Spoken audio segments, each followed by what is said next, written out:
Programang ito ay rated SPG. Striktong patnubay at gabay ng magulang ang kailangan. Maaaring may masiselang tema, lengguwahe, karahasan, sexual, horror o droga na hindi angkop sa mga bata.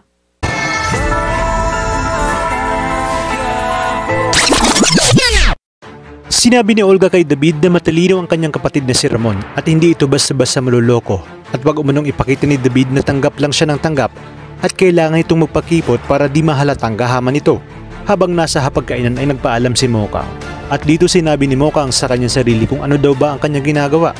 Ayon pa sa kanya, napatawarin umano siya ni Tanggol. Sinundan naman siya ni Ramon at habang siya ay umiiyak ay nakita siya ni David sa malayo at laking gulat nga ni David na si Mokang pala ang pakakasalan ni Ramon. Sinabi ni David sa kanyang sarili na hindi siya pwedeng makita ni Mokang dahil siguradong papatayin siya ni Ramon. Nagmamadaling sinabi ni David kay Olga na kilala niya umano ang babaeng pakakasalan ni Ramon at ito nga ay kababata ni Tanggol na si Mokang at hindi umano siya pwedeng makita nito dahil siguradong papatayin siya ni Ramon. At ang mga dapat nating abangan ngayong Miyerkules, malalaman na ni Amanda ang tungkol sa pagkakapatay ni Augusto sa kanyang kapatid, kung kaya't mas minabuti niyang iwan na lang si Primo dahil nangangamba nga siyang madamay pati ang mga magulang niya.